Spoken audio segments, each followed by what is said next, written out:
Hello and welcome to Mega Man Backseat Gamer. I'm your host, Mike O'Reilly. With me is Crashman, Dane Forgione. I'm clearly Woodman. What are you talking about? And Pleistocene Man, Jason Amherst. I am Airman. I cannot be defeated. That's fair. Did you say place to see, man? Pleistocene. It's a dinosaur-related thing. Don't worry about it. We're playing SNES games on this episode. Dinosaurs like Flintstones? Oh, Flintstones? Cybersoft. I think I might be. What is this? Synergistic? I think that's a production logo again. Okay, I was about to say, I've never heard of that game. Why do I have the suspicion? Let me. Uh-oh. Another production logo. No. Spectre. Okay. Oh God. Ew. Ew. What? What? I'm looking at pictures of this game. Me no likey. I think you and I both have an extra dump card if one of us wants to use it. It's basically like 3D vector graphics. It's kind of like Battlezone. It was originally a Mac game from 91, released on DOS in 92, Windows in 93, and then finally SNES in 94. I'll go ahead and make the sacrifice. I'll use my dump card for this. So we're going to get rid of it. I'm not really up for playing. Yeah, oh yeah, I see it now. Yeah, that's gross. Spin it. What the?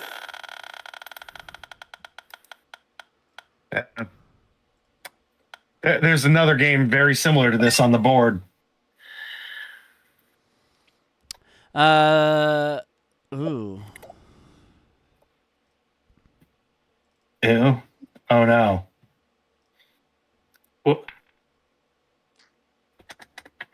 Okay, no, this is actually decent. I was gonna say this is. Jace was saying that this was a good one. All right. Like the Ken Griffey games on the SNES are actually pretty fun. I was gonna use my last dump card, but all right, I won't. I'll be kind. Although that graphic of him is not very flattering. No. Hold on a second. Why does he have bubblegum lips? Ken, you want to talk about it, buddy? So keep in mind that Nintendo at the time owned the majority stake in the Seattle Mariners. Really? Yep.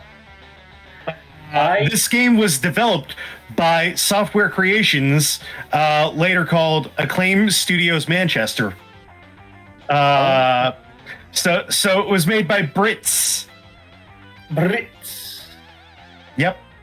Now by this time, 1994. This might seem like a stupid question, but did Nintendo start to finally get with the program and get the licenses for all these different sports games? Well, I mean, this wasn't officially licensed because, again, Nintendo was I think they were the majority owner, actually, of the Seattle Mariners. One of these teams doesn't exist any longer. This one doesn't. No, they're still around. Are you sure? No, it's the Expos. Oh yeah, that one doesn't. But I'm pretty sure Florida Marlins doesn't exist anymore either. Well, pretty sure they're the Miami Marlins now. The Miami Marlins. Yeah, they decided to pick a fucking city and stick with it. Wow, there is a massive freaking there are a bunch of fictitious players actually in the game, according to this. Okay. Atlanta Braves are famous dance DJs such as Sasha and Digweed, who stand in for starting pitcher John Smoltz and closer Mike Stanton. Tony Humphreys stands in for middle relief pitcher Jay Howell. Grant Park fills in for pitcher Steve Avery, et cetera, et cetera, et cetera. So case in point, if you play as the Boston Red Sox, you get to play as people from Cheers. Wait. So did they not have the players' licenses? I don't think they had the rights to all of the players. Because it says the Red Sox contained members from the show Cheers. Cliff Clavin stands in for Scott Bankhead, Norm Peterson for pitcher Greg Harris, Sam Malone for closer Jeff Russell. Also included are Boston landmarks B. Common, standing in for utility second baseman Luis Rivera. A. Burr, Aaron Burr, stands in for first baseman Mo Vaughn. M. Harvard University, filling in for Tony Pena. And figures from early American history, John Adams fills in for Billy Hatcher. I didn't even realize Billy Hatcher was a real person. I thought he was a Sega character. John Hancock stands in for Rob Deere. Alexander Hamilton for infielder Scott Fletcher. And S. Heat for flamethrower Roger Clemens. That's equal parts hilarious and stupid. Okay, hold on. Baltimore Orioles. Ready? I'm almost afraid to ask, but go ahead. Paying tribute to John Waters, who stands in for Cal Ripken Jr. You've got P. Devine for Harold Reynolds. P. Flamingo for pitcher Mike Messina. M. Trasho for Mike Pagliarulo. Crybaby for catcher Chris Holies. Pepper Walker for middle reliever Todd Froworth.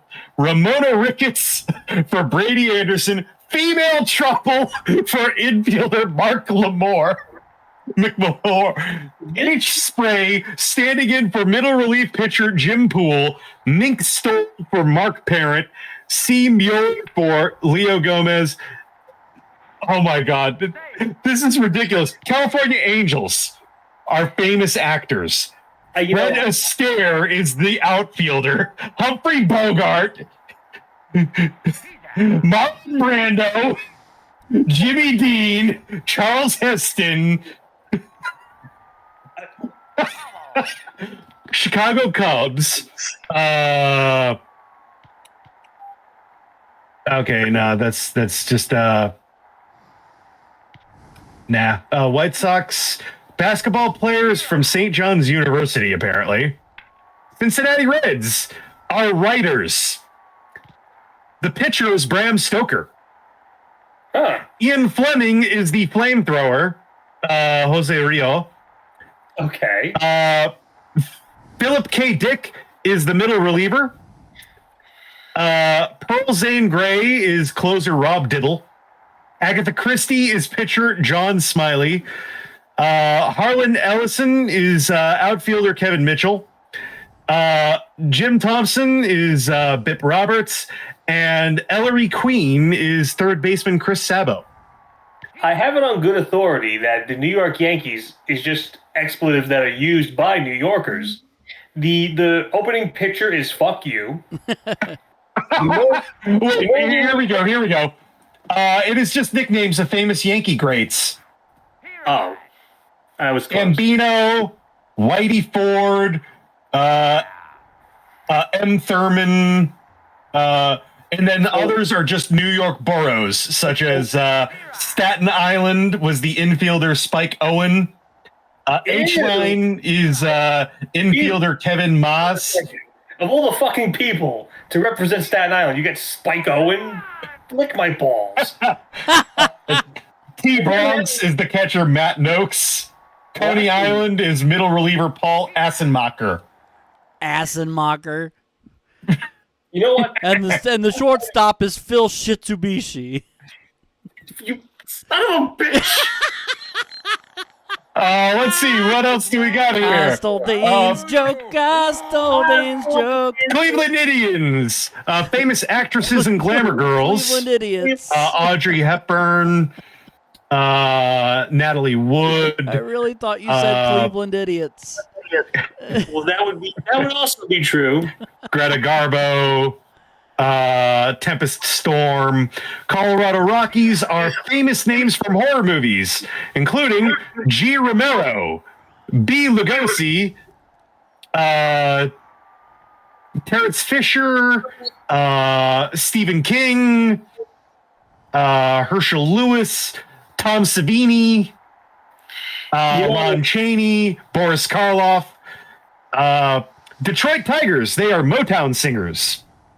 A. Franklin, B. Calloway, G. Knight, O. Redding, J. Hooker, J. Brown. I hate to interrupt you, but I have a theory as to why this is happening. They didn't have the player rights. Well, obviously they didn't have the player rights, but remember, in '94 there was a player strike. Yeah, I guess the only person they had the rights to was Ken Griffey because he was on the team that they owned. I guess so, but Jesus Christ. So wait. Oh, no, Jesus. One of the teams here is the Florida Marlins, That was right? 2 home runs in a row, by the way. Yeah, like this game was all about the home runs. Oh no, it's Montreal Expos. Okay. Houston Astros are cartoonists.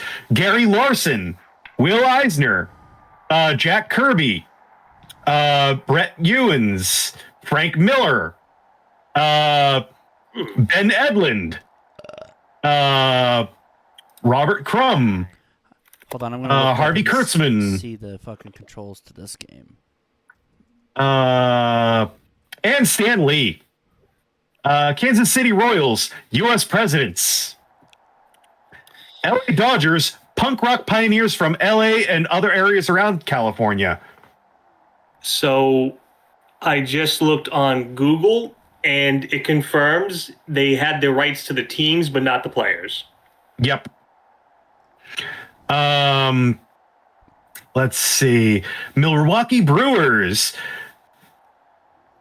Superhero secret identities. Peter Parker, Clark Kent, Thing, comics, Bruce Wayne, Jay Rockford. So Rockford Files, S. Templar, which is Simon Templar from The Saint, Minnesota Twins. Who do we got here? Various celebrities, including Adam West, Jimi Hendrix, Margot Kidder, Yvonne DiCarlo,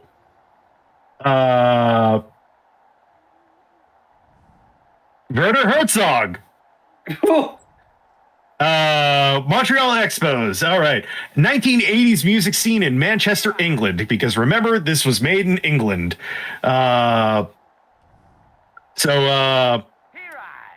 Morrissey is outfielder John Vanderwall. You know that he cries sometimes? Peter Hook. Howard Devoto. From Buzzcocks. Wait, Peter Hook. And also Bernard Sumner's in this game, apparently. So just everybody in Joy Division, basically. The Mets are punk rock pioneers from New York City. Johnny Thunders, Joey Ramone, Tom Verlaine, Alan Vega. Wait a minute. Fucking, I gotta stop you for a second there. Tom Verlaine was apparently the stand-in for Bobby Bonilla. I don't know if you could get a shot of Bobby Bonilla and then a picture of Thomas Verlaine. Thomas Verlaine was a very, very skinny, emaciated-looking guy. He was the lead singer of Television, and Bobby Bonilla was a super jacked dude. So, Lewis Reed, Richard Bloom, aka Dick Manitoba. Deborah Harry, Andy Chernoff, Martin Reverby, or Martin Rev, H. Richard, aka Richard Hell, Standing in for infielder Howard Johnson. Oh, fuck me. Oakland Athletics are more authors, including H. Ernest, which is Ernest Hemingway. L. Byron, which is George Gordon Byron. Hunter S. Thompson apparently is the utility catcher and infielder. Mark Twain is the second baseman. Oh, shit. All right. Leo Tolstoy is the outfielder. Oh my God. Philadelphia Phillies feature a Rocky homage because Rocky Balboa is the catcher. And Apollo Creed is the third baseman. Ooh. Pittsburgh Pirates. They are named after characters from the British soap opera Coronation Street. Okay. San Francisco Giants are members of Software Creations. San Diego Padres are punk rock pioneers from England, including Billy Idol, Sid Vicious, I thought for a second you said the Pandejo Pirates or Padres. Seattle Mariners are basically Nintendo of America employees. They're gonna face off today against the San Diego Pendejos. St. Louis Cardinals are famous comedians, including Mo, Milton Berle, Groucho Marx, Charlie Chaplin, Bill Cosby, Buster Keaton. Yeah, Bill Cosby played for the St. Louis Cardinals. Rudy, get the St. Louis Lube, Rudy. St. Louis. Texas Rangers had a Western theme. And the Toronto Blue Jays are players from the Wigan Warriors Rugby League team. Nice. Actually, it's pronounced Wigan. No, I'm just kidding. Okay. The game features the voice of former MLB umpire Steve Palermo for called strikes, balls, and outs. Other vocal soundbite, other than a batter turning to the umpire and screaming, "Oh, come on!" after strike three was called, was sampled from Jim Belushi in the movie The Man with One Red Shoe. Mr. Belushi, your much more talented brother died, so could we get you to do a voice? Oh, come on! Perfect. Thoughts on Ken Griffey Jr. presents Major G's baseball. Dane? Well, make Magar Gigi's baseball. Gigi Allen baseball. The umpire was a and the baseball's just covered in poo. Oh God. I mean, knowing the story behind all the lack of players, and that was fucking hysterical. As for the game itself, not bad. Yeah. Absolutely passable, decent baseball game. Yeah. Jason? Home Run Derby is like the highlight of the game. Like, it is the best game mode. Namely because this game is apparently also full of bugs. Saved information such as edited player names or seasons are known to erase unexpectedly. So basically, just play Home Run Derby and you'll have a good time. There you go. If you expect to play a serious sports game, you're going to have a bad time because you're going to lose your data. Wait, you can edit the names of the players? Yeah, you could actually. There's also another bug in the game. During a full season, some home run totals for players will reset to zero after the All-Star game. A Nintendo customer service representative acknowledged the bug, further claiming that sometimes during the World Series, players are prevented from using their best pitchers, and bluntly summarized it as, Ken Griffey Jr. Baseball sports some pretty serious bugs. So That is pretty bluntly. Scores out of 10, Dane. Yeah. 8. Jason? 7. I'll give it an 8. Yeah. Yeah, the follow-up game was a lot better, but it's still a pretty fun game. But yes, I'm going to go out on a limb and assume that because of the players' strike, that's why they couldn't get the players' rights. Oh, fuck. What is it? Uh-oh. I unfortunately own this game. It's Bubsy. Well, Bubsy 2, rather. Not nearly as good as the first one, but still better than Bubsy 3D. What can possibly That's go fair. wrong? That is absolutely fair. I mean, seriously, I think they were like on some really hardcore drugs when they made this game. Well, considering all the enemies that are running in the background there, especially those two guys, yeah.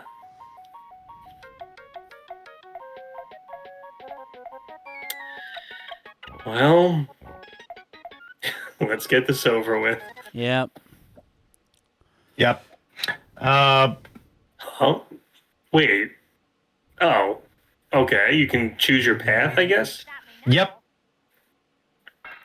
Yeah, it's not the same voice for Bubsy either.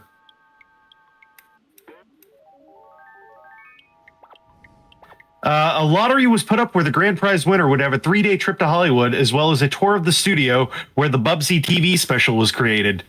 First prize was T-shirts. Second prize winners got patches. I'm guessing that's a Nintendo Power contest? I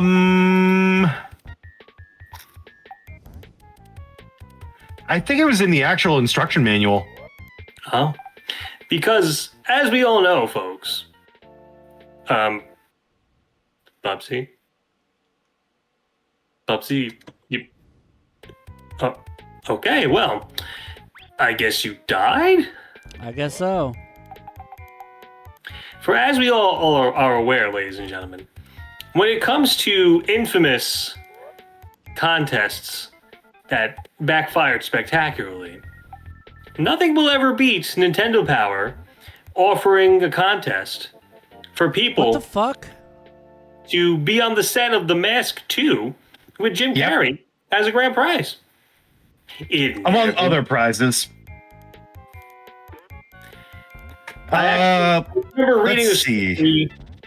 I remember reading a story about the person who got the grand prize, and he waited for years and years and years, and finally, Nintendo was just like, "You just want some swag? We'll give you games and whatever." I mean, not the first time that a, canceled thing led to a different prize. I mean, I won the grand prize in Square Enix's Gun Loco contest, and, because the game got canceled, I wound up getting, the console, but with their entire back catalog of games. And which console was that? Xbox 360. Oh. Wow. Yeah. It's kind of a bummer because, I got to play a beta build of that game, and it wasn't half bad.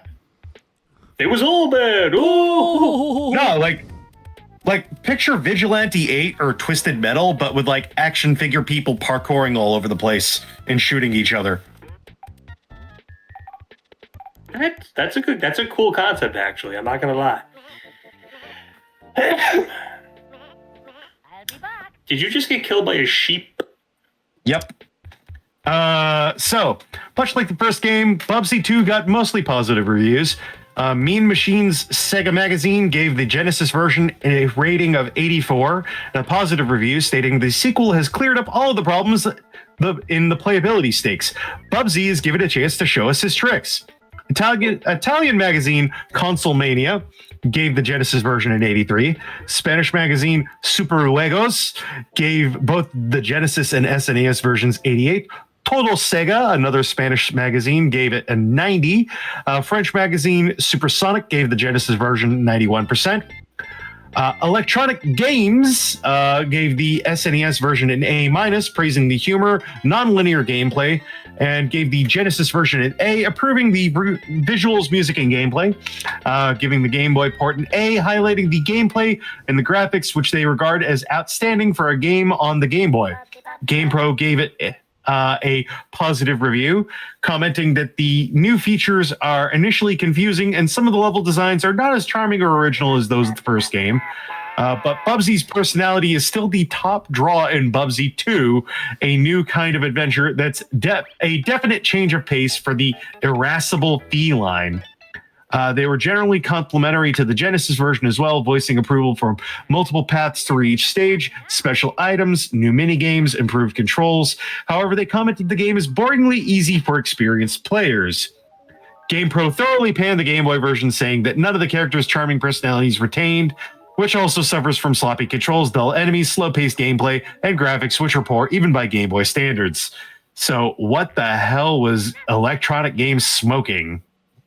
I have to ask, were all of these people playing and watching the same game that we're watching? Because this is kind of Electronic Gaming Monthly in sharp contrast commented that the Game Boy version, even if you never played Bubsy before, this is a good introduction, 6 out of 10. In retrospect, IGN conceded that gameplay had generally been cleaned up, but still felt the game lacked originality, stating, the game just never quite gelled. Coming in only a year after the original Bubsy meant corner cutting, which manifested itself in the art direction and enemy design. Too many assets are reused, and some of the stages, such as the music levels, are just uninspired. Hardcore Gaming 101 echoed these sentiments, saying that Bubsy 2 is definitely an improvement, but the designers just cranked the dial up from pile of junk to terribly mediocre. Oh, wow. Original Bubsy creator Michael Berlin was not involved in this game, strongly criticized the game, stating that it just about killed the franchise, and that Accolade's choices about doing Bubsy 2 in-house with the development team selected was a mistake that pretty much buried him. Bubsy 2 failed due to mismanagement of the character. It was done by people who, no matter how talented and interested they may have been, did not understand the original vision. What's that famous meme? Are you sure about that? Are you sure about that? Because... what the hell is this minigame even? I don't know, but it's pissing me off.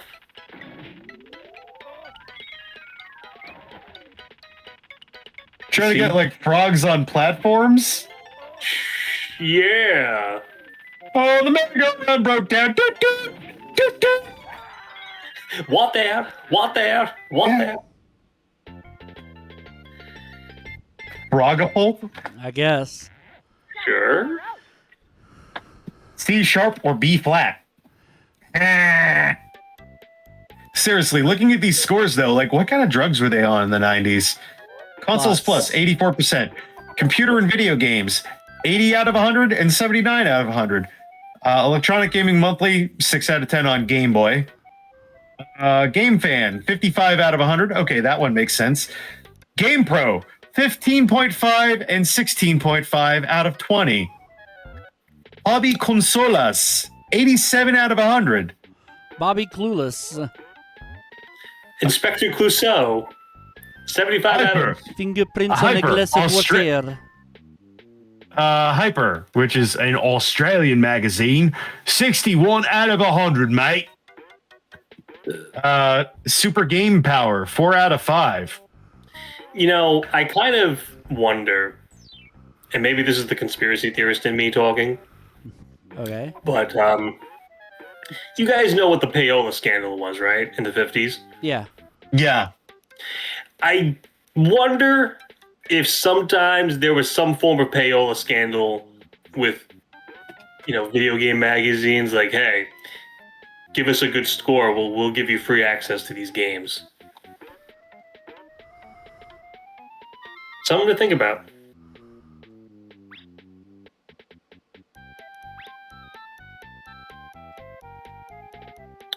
Well, that was my contribution to this segment. I'm trying to figure out how to turn that lever on. Maybe it's already on. I don't know. I don't know. This game, the woolies make me want to fart. Okay. I don't even think they're in this game. Oh? Yeah, they're the main villains. I mean, like, that's a goat. No, the woolies are the main villains. Oh, they still are? Yeah. God, like, The artwork in the art direction of this game, everything looks like Amiga crap. It certainly does. Ugh. The fact that you can die from fall damage, but you don't know how. Well, I mean, that's why you just gotta glide everywhere.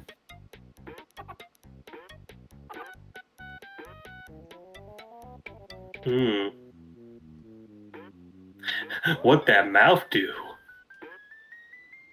Send you to a completely different part of the level. Oh. Well, all right then. Going back again. Oh,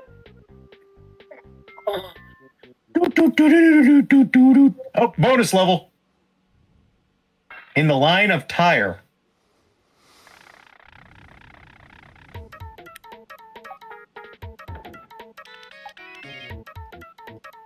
Wop, wop, wop, wop.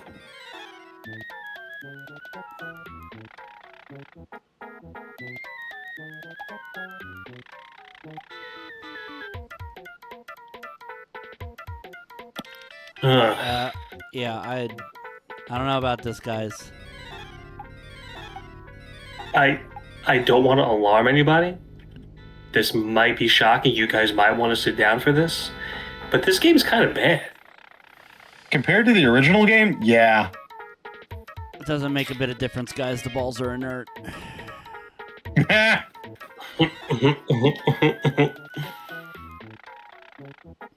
I mean, my balls, they're inert. This game is made them inert. You want to know my favorite Sesame Street characters? Inert and Ernie. Ha! Yeah. Hey, inert. Do you want to look at my balls and see if they're inert? I don't know. Oh my! Nothing can stop me now. What are you oh-mying? At the time of this recording, Elon Musk's AI chatbot just started calling itself Mecha Hitler. Yeah. It was in the it was in the update notes on the latest App Store update. People really should pay attention to those. Here's the situation, folks. Hi, I'm Mike Sorrentino. Oh, wrong situation. Sorry. Elon Musk. So here's the full story here. So the chatbot later claimed its use of that name was a character from the video game Wolfenstein, and it was pure satire. Sure. But in another widely viewed thread on X, Grok claimed to identify a woman in a screenshot of a video, tagging a specific X account and calling the user a radical leftist who was gleefully celebrating the tragic deaths of white kids in the recent Texas flash floods. Many of the Grok posts were subsequently deleted. NPR identified an instance of what appears to be the same video posted on TikTok as early as 2021, 4 years before the flooding in Texas. The X account Grok tagged appears unrelated to the woman depicted in the screenshot, has since been taken down. Well, here's Grok went on to highlight the last name on the X account, Steinberg, saying, "And that surname every damn time," as they say. The chatbot responded to users asking what it meant by that surname every damn time by saying the surname was of an Ashkenazi Jewish origin, and with a barrage of offensive stereotypes about Jews, the bot's chaotic anti-Semitic spree was soon noticed by far-right figures. Well, see, the thing that's going on is apparently Elon Musk was throwing a temper tantrum because Grok was leftist. Right. So then Elon Musk is like, "Oh, we're doing a retooling and an update, and it's going to be more politically incorrect. So here we go." And yeah, when you got a bunch of right wingers feeding Gronk information, that's what you're going to get. Yeah. Other social media. Okay, so elsewhere on the platform, neo-Nazi accounts loaded Grok into recommending a second Holocaust. Other users prompted it to produce violent rap-a narratives. I'm not going to say the actual word. You mean grape? Yep. Okay. Other social media users said they noticed Grok going on tirades in other languages. Poland plans to report XAI to the European Commission, and Turkey blocked some access to Grok. So basically, what happened is, because Gronk was rightfully pulling out bullshit, they have now ruined it, turning it into just a hate machine. So well done. And meanwhile, at the time of this recording, this morning, X's CEO, Linda Yaccarino, announced she was stepping down, saying now the best is yet to come as X enters a new chapter with XAI, and did not indicate whether her move was due to the fallout with Grok. Wop, wop. Well, thoughts on Bubsy II, Dane? This was absolute garbage. Like, just garbage. It was shit. It was terrible. Okay. I was having more fun talking about Gronk than watching this game. I should clarify, it's Grok. Gronk is Rob Gronkowski, and he is not, as far as I'm aware, anti-Semite. We don't want to libel the man. I was testing you, and you passed. Thank you, Jason. Yeah,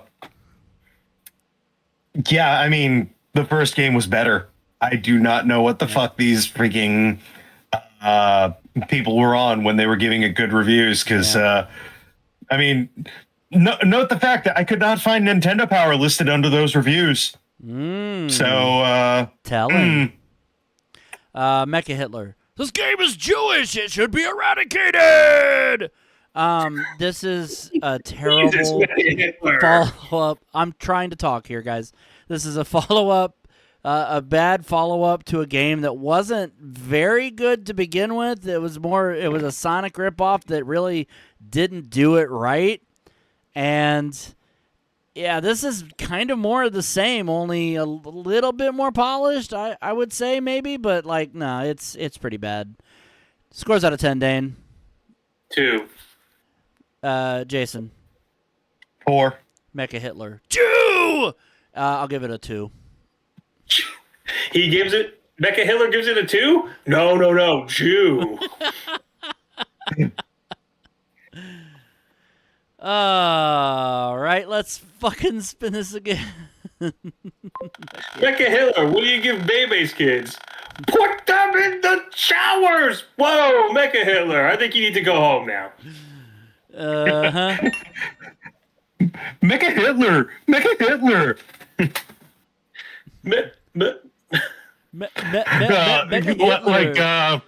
Like Mecha Shiva from Uh-oh. He's a greasy. Oh, no. He's greasy, and he drives a Shitsubishi. Oh. This is just a sports game. It's just a meh version of NBA Jam. Well, with street ball. I've heard this is one of those so bad it's good kind of things. No, I would much rather play the fan game that came out years later that turned it into a JRPG. All right, well, Really? you're the only one that has an extra dump card, Jace. Otherwise, the rest of us will be using our only one. I'm going to use my spare. All right. Also, by the way, guys, I'm trying to talk. You sound like a substitute teacher. Listen. I'm listening. Okay, thank you. Another sports act? Oh. I was about to say. No, I didn't. I just didn't. I'm doing the bit that Jace usually does, which is go through the list and mark them off. Yeah, because you had already started on that because I was busy in the podcast. Right. Stop for a minute, baby. Where is it? Hold up. Wait a minute. Put a little nut in it. What the Well. There we go. And I will now spin the wheel to see what we're playing. There's still a couple of good games left Yeah. on the wheel. Yeah. Some bullshit too, but still. I wonder if this is of the bullshit variety. Let's I see. mean, it's probably just if going by the title, it probably just is what I think it is. Okay. Spectrum Holobyte. Yeah.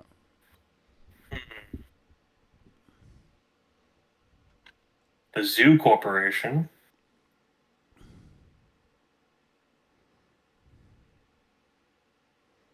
Come on, don't leave us hanging.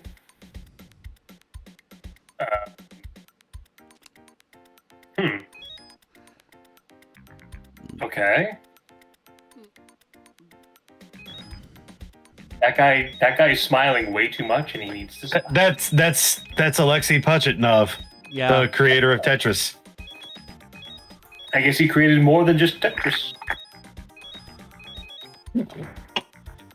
It says that he created it, but he's only introducing it. It was created by Steve Fry for the Japanese company Zoo Corporation. Wait a minute. What's going on here? What are we supposed to? What are you doing here? Zoo Corporation is still around too. Do you have to, I guess, match the blocks? Apparently, you're don't in know. Berlin.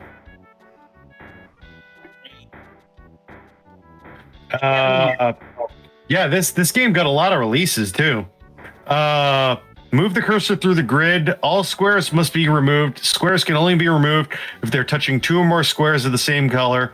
Once squares are removed, blocks shift down and to the left or right to fill in blanks.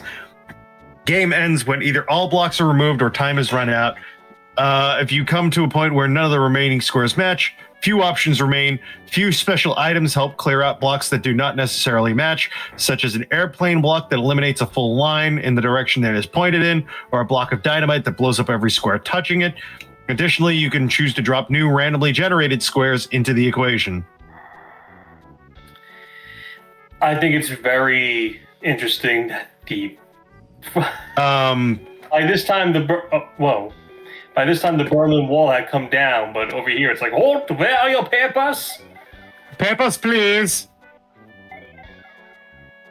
While commonly attributed to being designed by Alexei Pajitnov, who originally designed Tetris, and published by Spectrum Holobyte, who first published Tetris outside the Soviet Union, Pajitnov's home country. Despite Pajitnov's name and face being on the title screen and box art, and PC version of the game clearly states he only endorses this, and his only actual credits for the game are special thanks. It's a reworked version of a game called The Wall. Well, Also created by Zoo Corporation in 1994, published by Aero Microtex Corp. Oh man, Pink Floyd's gonna be pissed. This game was ported to a bunch of shit. Developed by Zoo Corporation for Windows and DOS, R-Tech for the SNES, Real-Time Associates Seattle Division for Game Boy, Shueisha for the Saturn and PlayStation, and Presage Software for Macintosh.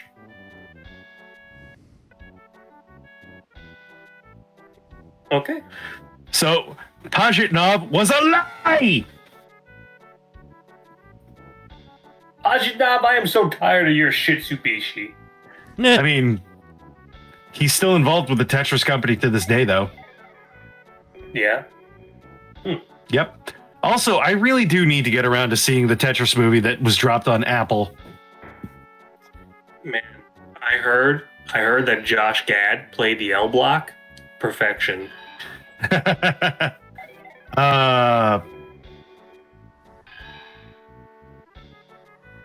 Jim Carrey was the square block. He moved to the United States in 91, naturalized as a U.S. citizen, and lives in Clyde Hill, Washington. He founded the Tetris Company with Hank Rogers, Dutch-born American video game designer and entrepreneur. Hi there, I'm Hank Rogers. I'll tell you what, that tennis He is known for producing Japan's first major turn-based role-playing game, The Black Onyx. Really? Yep.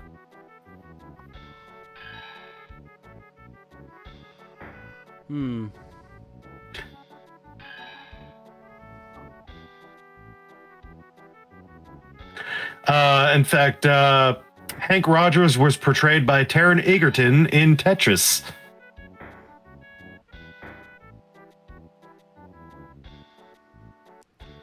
Was that special?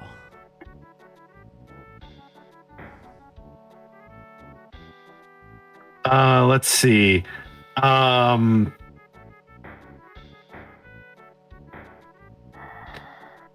Nikita Yefremov played Alexei Pajitnov. Sophia Lebdeva as Sasha. Anthony Boyle as Kevin Maxwell. Ben Miles as Howard Lincoln from Nintendo of America. Ken Yamamura as Minoru Arakawa from Nintendo of Japan. Okay. Togo Igawa as Hiroshi Yamauchi of Nintendo of Japan. Matthew Marsh as Mikhail Gorbachev.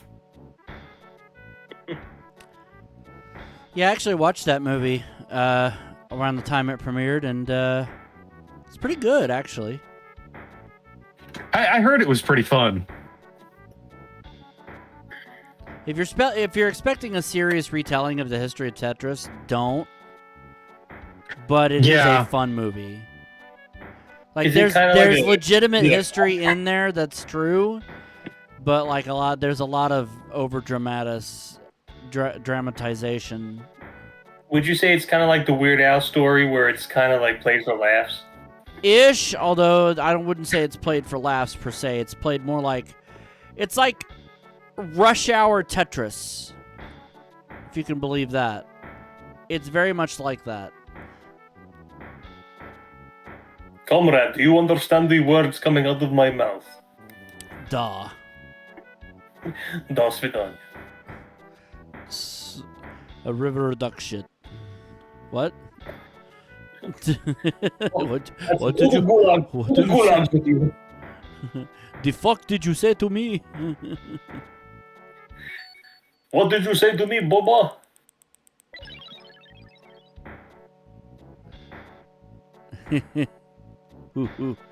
Yeah, another movie that retells history but doesn't take it seriously.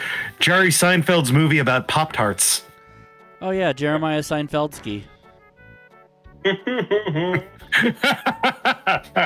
What is up with that? Not only did I write the movie, I also played the Frosted Strawberry Pop-Tart.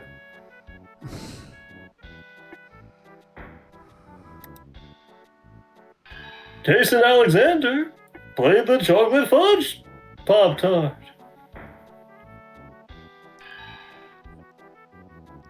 And Jeremiah Seinfeldsky played the Jewish Pop-Tart. He was Pop-Tartsky. Ha! Really fartsky.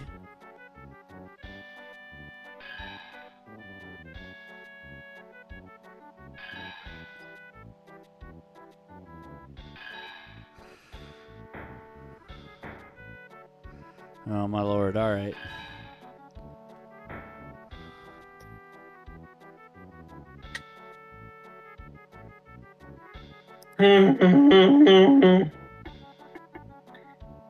There's no way out. You're gonna have to take this poison pill, comrade. Yeah, I guess so. Fuck. Well, that sucks. That sucks. There's no more blocks. Uh-oh. Do you have any kind of items or hammer? Nope. I don't know. What do you mean, hammer? I'm seeing two hammers and I'm seeing an arrow. Oh, there we go. I don't know finally what the got a hammers block do. to fucking appear. That was a close one. Papa! Yeah! I have to turn off. Oh, Deshana. Hochen. I have to turn Oh, off no. infinite time for a second. Okay, I think we all get it now. Infinite points. Oh no. Oh great, it's Berlin again. Jesus, guys, the wall was down by now. It's true.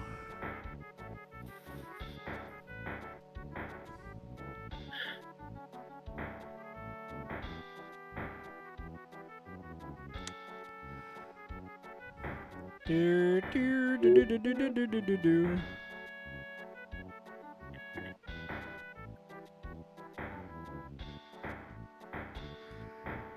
Alexei, why did you sign off on this?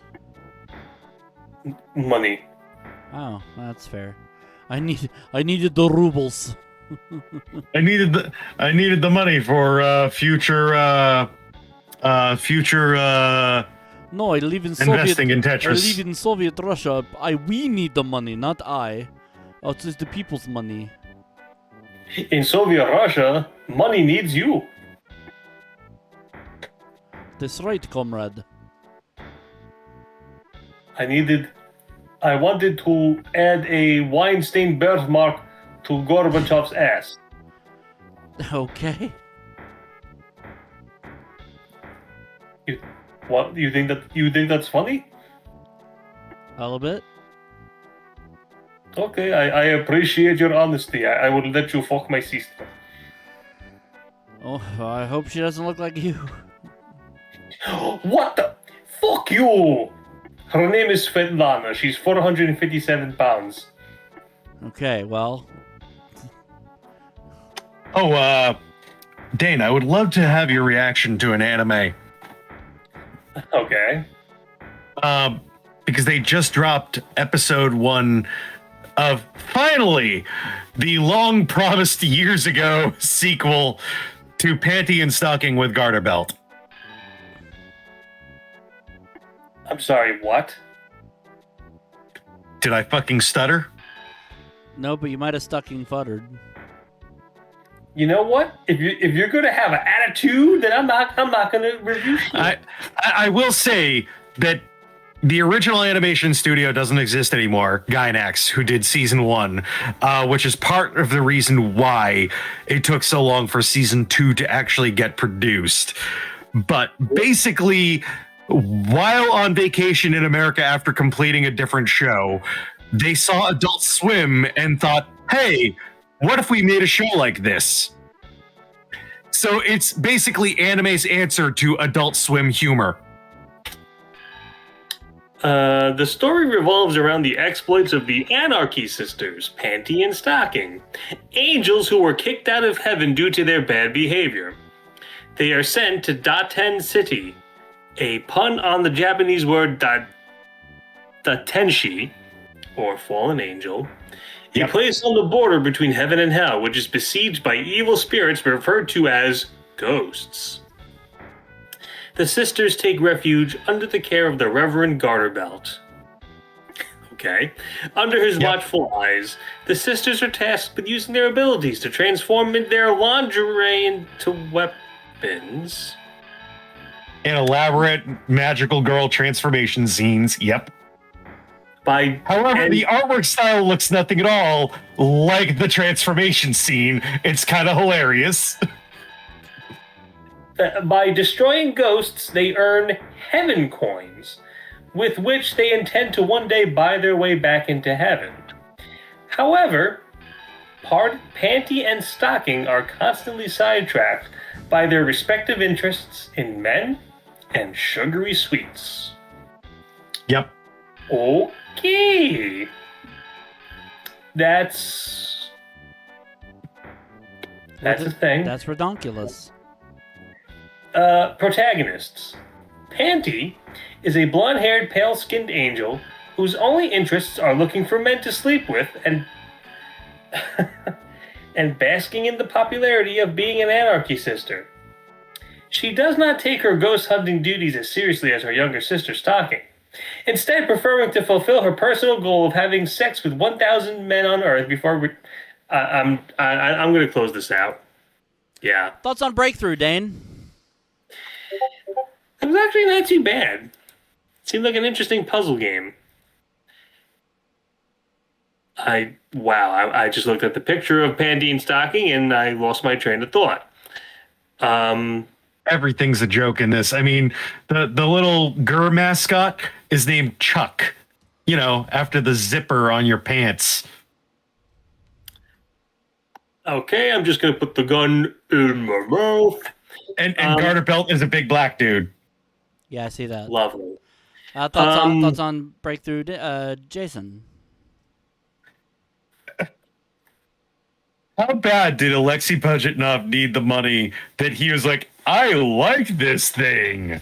Like, God, this is such a freaking mediocre puzzle game. But Vladimir threatened to shoot if I did not, so I had no choice. I am sorry, comrade. I know this game is shit, but Vladimir likes it, so I have to endorse it, or else I get murdered by the Russian mafia, which doesn't exist. You didn't hear that from me. I guess I'm the only one here who didn't think it was that bad. It's all right. It's standard puzzle game. It reminded me a lot of the same game, although there's a little bit more to the same game than this, but it's fine. It's a mind-numbingly dull puzzle game, but it's fine. Scores out of 10, Dane. 6. Jason. 4. Mecha Hitler. Holocaust! I'll give it a 3. I forgot Mecha Hitler was here. On this edition of the show, we played Ken Griffey Jr. Presents Major League Baseball, Bubsy II, and BreakThru. Best game of the episode, Dane. I'm going to say Ken Griffey Jr. Jason. Ken Griffey. I'm gonna go Ken Griffey Jr. Baseball as well. Mecha Hitler. Mein Kampf, the video game. Okay, time to shoot you in the back of the head, Mecha Hitler. In any event, thank you for joining us for this edition of Retro Roulette. If you like what we do, hit subscribe and hit the bell to be notified of upcoming videos. For Dane Forgione and Jason Amherst, I'm Mike Riley saying see ya on the next Retro Roulette. Good night, everybody. Good night, everybody. Extermination!